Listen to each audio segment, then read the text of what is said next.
Ken. Great to see you again. And as always, I'm looking forward to this conversation. Thanks for joining us. It's good to be here. Super. So let's jump right in. Give us a brief overview of who you are and your role there, and then I'd love to hear after your name, rank, serial number here a little bit about what's top of mind for you today. Okay, great. Well, it's great to be here. Hello, everyone. I'm Ken Washington. I'm the Chief Technology Officer for Ford Motor Company, and in that role, I am responsible for leading a global team of researchers and scientists that work collaboratively across the whole company to develop our company's technology strategy and then hand that off to our engineers to turn it into great products and services. And so it's a corporate role, and we just have a lot of fun with technology and work with technology partners, universities, other industry collaborators. And top of mind, what's really top of mind is we're learning how to be successful in a new reality. And a colleague of mine is framed as we're dealing with two pandemics at the same time. Pandemic around our health, of course, with COVID-19, and then the pandemic that is often described around racial equity in this country and all over the world. So, and we're learning how to be successful in the face of those challenges. The thing that I'm super proud about is Ford has been very active, not only in framing how we can work differently in this new reality and keeping our employees safe, because nothing is more important than the safety and health of our employees, the people that trust their lives to us and to our customers. But we were in a position to actually help others, and we turned our manufacturing plants into manufacturers of PPE, personal protective equipment for healthcare workers and for our own workers who are now back at work in the manufacturing plants, building our great products, great cars and trucks and utility vehicles. So we made PPE for them as well. And it was a service that we were more than happy to do. Over the course of several months, we actually called it Project Apollo as a nod to the impossible, the sense of service that our astronauts did back in the Apollo days. And under Project Apollo, we made literally 75 million pieces of PPE equipment, ranging from face masks to face shields to washable gowns to protective air purifiers, respirators. So it's a real proud moment for Ford, and we didn't take any profit from it. It was something we did for society. So top of mind for me right now is moving forward and turning our attention to the next challenge in technology, despite these challenging environments. And we're just going through a big digital transformation, as I think you and all of our listeners know. And that transformation has touched the automotive industry in a pretty significant way, and we're leaning into that. I look forward to jumping in, and I'll admit I'm a Ford enthusiast. My first car I bought for myself was when the Mustang model changeover in 1992, I think it was. I bought a GT convertible, which I probably shouldn't have had at that age, but that's another conversation. A good buddy of mine runs Frontier Ford out there in San Jose, which I know is one of your larger dealerships. So near and dear to my heart. You talked about PPE and you talked about COVID. Obviously I know Ford moved quickly to do that, but what else did you learn as a manager and a leader during COVID and even ongoing? Obviously we're still in a crisis here. What have you learned in terms of best practices, in terms of leading and managing your teams? And just tell us how your teams and the company reacted. And I'll follow up with that just in asking you what might be permanent, but tell us what the last 7 or 8 months has been like. Sure. Well, like others, we really learned how to work remotely. And it's been like this amazing accelerator for learning how to just take waste out of the system, because you can't afford to have waste when you're working remote. And we've learned that these digital tools have more flexibility and capability than we gave them credit for in the past. And so I'd say that's lesson number one. But the other thing is, we've been on a digital transformation journey for some time at Ford. we've been using virtual reality and doing our product designs, and we've had designers on one coast working at the same time collaboratively on the same design with a designer in Southeast Michigan, and the other side of the world in China or in Europe.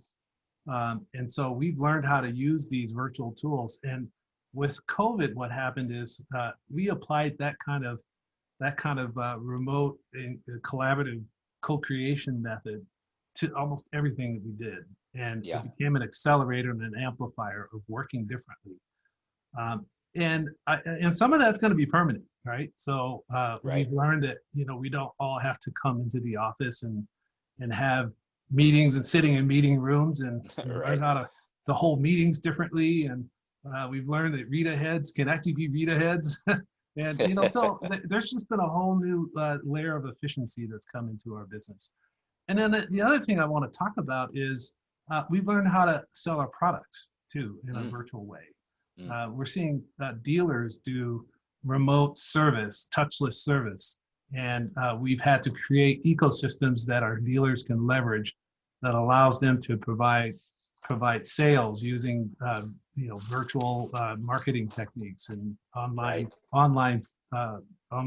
selling of the vehicles.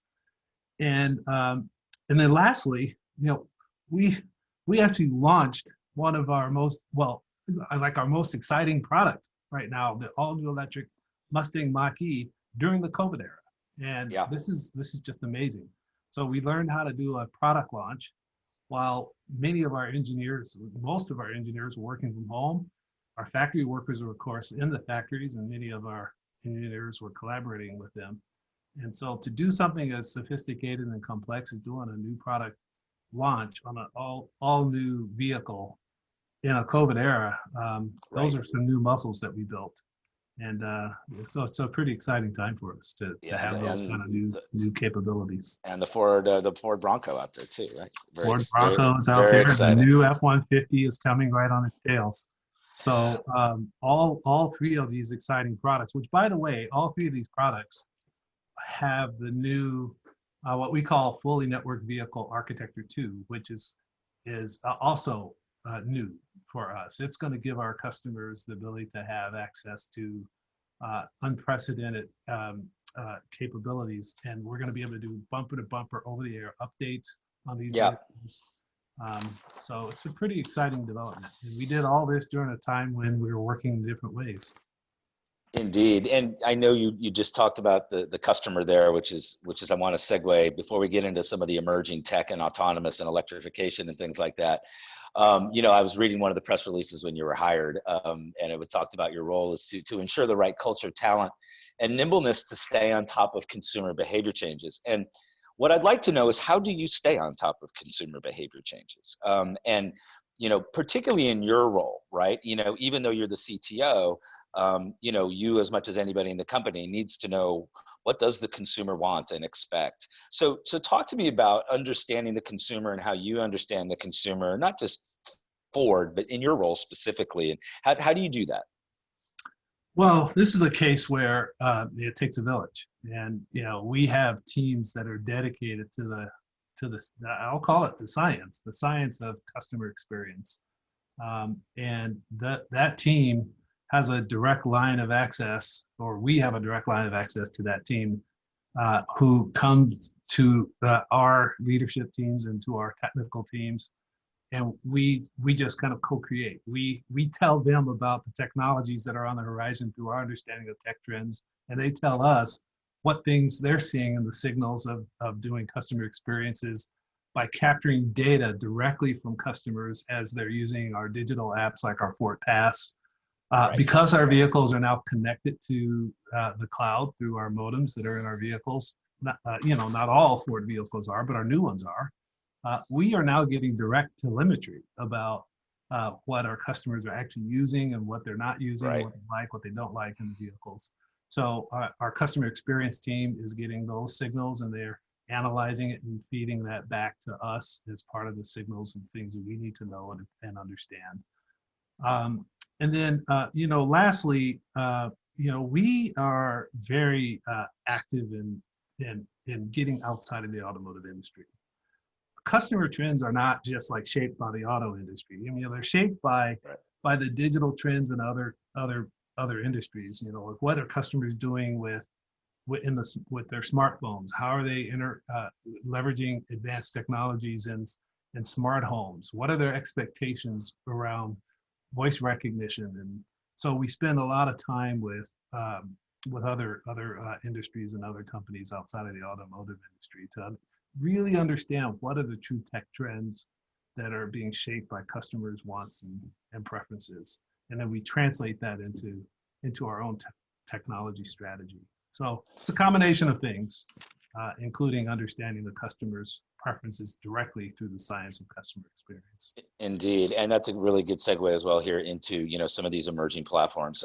And so let's talk about that. And let's jump in right into autonomous. And we in our prep call we were talking about it, at least from my perspective, I think there was there's this rush to autonomous, whether it was 4 or 5 years ago across the industry, right? Not just Ford. And what is the state of autonomous today as it relates to consumer demand for it? Where we are from a technological standpoint with it, and talk to us a little bit about Ford's journey through autonomous sort of up until present day, and where things are headed.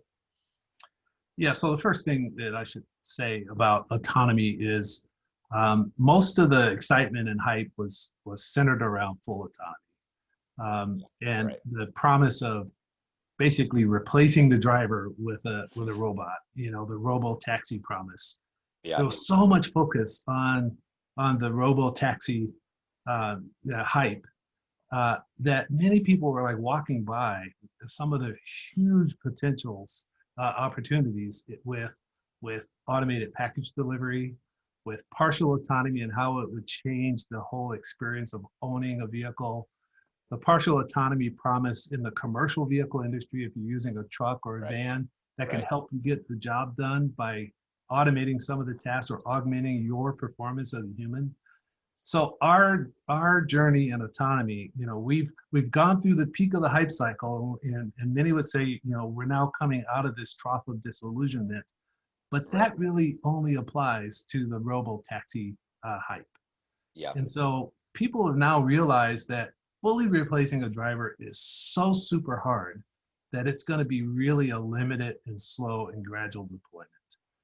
Our investment in Argo is aimed squarely at that. We think we're in a really great position to be able to enter into the select markets that we've chosen. We're working closely with the city of Miami and the Miami-Dade County, working with Washington, D.C., Austin, Pittsburgh, these handful of cities where we've targeted opportunities to bring a self-driving system into a fleet of vehicles to do both people movement and package movement, but in a gradually deployed manner. And so we're being realistic about it. But we still think that's a huge opportunity.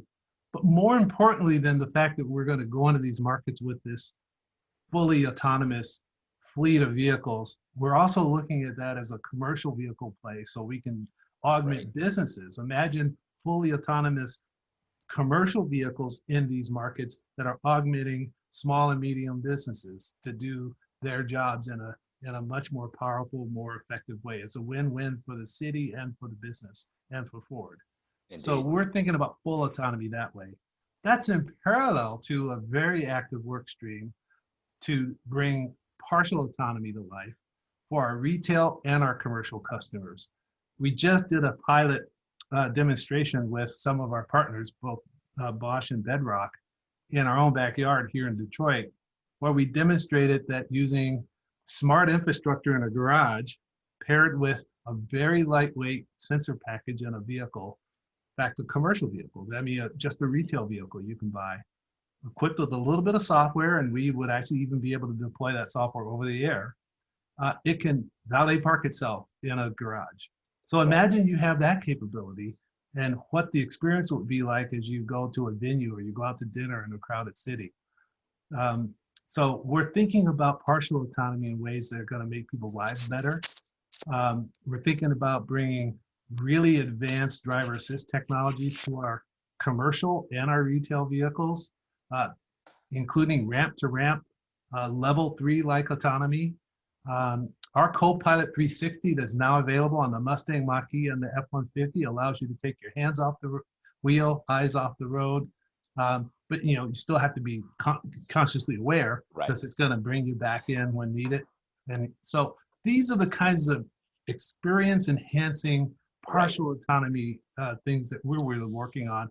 We think that's where a lot of the action is going to be, in addition to a limited deployment gradually in a Indeed. fleet deployment. I've always felt it's about enhancing the driver experience, not replacing the driver experience. But that's we've talked about that before. So let's jump to a lot of similar issues, and again, where I think customers are definitely ready.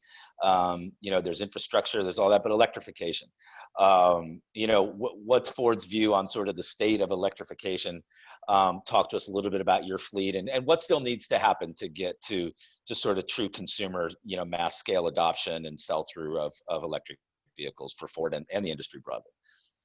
So Ford's view about electrification is that this is coming. It's going to happen.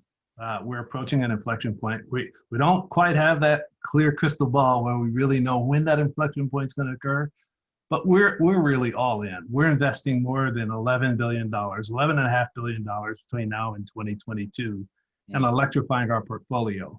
And our strategy is to start with electrifying our most iconic products, starting with electrifying an electrified Mustang, the Mustang Mach-E. This is a fantastic product. I drove it a few weeks ago and I was blown away. In fact, I have one on order. I can't wait to get it. But look, I'll just be honest with you. There's still a lot of friction in the system for buying and integrating an electric vehicle into your lifestyle. I had to call an electrician and have a plug installed in my garage, right? Right. Yeah. So these kinds of friction points have to be removed for us to cross this inflection curve. We've got to work on the charging network. Right. With the Mustang Mach-E introduction, we put together a network of charging partners that's going to create the largest charging network in North America. But it's still not going to be enough. So we know we've got more to do on that front. And without sharing any of your proprietary sort of consumer research, and the answer may be obvious, and you may be covering it right here. Is that what in consumers' minds, like if you ask consumers, which I'm sure you do, what's prohibiting you from buying an electric vehicle? Well, I think it depends on the consumer. I mean, we're really hearing a handful of things. So at the top of the list, it's a lot of consumers just don't even know what an electric vehicle experience is going to be. There's all these sort of mental model that an electric vehicle can't be used in the cold or can't be driven in the snow, and can only have like 50 to 100 miles of range, and there's just all these sort of legacy perspectives about electric vehicles that are just no longer true. And that's why we're trying to educate the community, educate our customers around the fact that, the forthcoming electric F-150 is going to be built for tough. It's going to be able to tow, just as much, actually more than the internal combustion engine F-150. So right? Wow. It's going to be, it's going to have instant torque and fast acceleration. And these are exciting cars and vehicles to drive. The Mustang Mach-E is going to have 300 miles of range. So the first is educating consumers about how exciting these products are and how capable they are. Secondly is cost. Cost is going to have to continue to come down. It's come down a lot, but it's kind of a chicken and an egg. As more people get educated and you sell more at volume, the cost will come down. And battery technology will continue to improve to lower the cost of battery electric vehicles. Right. And so, cost is going to take care of itself over time. And then the last one is anxiety over range. And so that's part of the communication. Right, for sure. And then charging network, getting a charging network available so that, look, you can run into a gas station on every corner in almost every city in America. You need to get to a point where you have easy, low friction access to a charging network.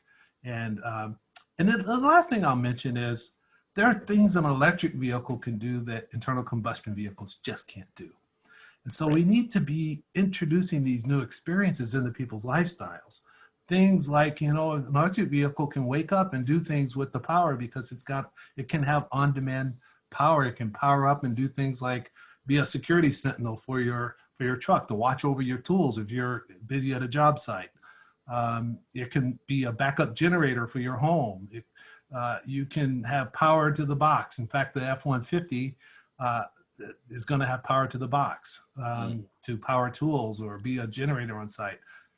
Today, most of our truck customers that buy commercial vehicles to take to a job site, one of the first things they do is they buy a generator and put it in the back of the truck. Right. Well, Right. Exactly. you're not going to need to do that with an electric F-150. Indeed.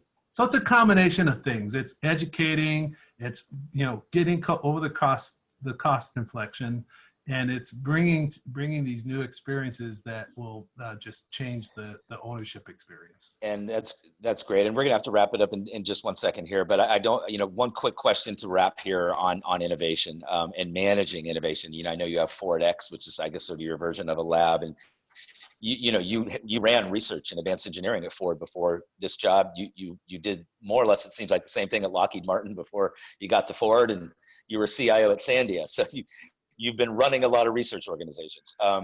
In terms of taking research and then getting it into real world products.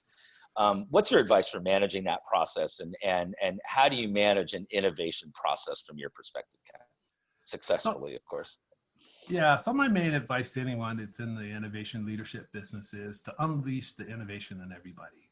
Innovating is not the research team's job. It's everybody's job in the company. So give them tools by which they can submit ideas and then commit to acting on it and giving feedback, and think about all ideas as potential good ideas. Not, there's no such thing as a bad idea. There's only such thing as an idea that, whose time isn't right, or it's already been implemented, or, maybe this isn't the right company to do it, or, but just unleash the innovation and don't say no, say what if. And so sort of create an innovation culture, a culture of curiosity.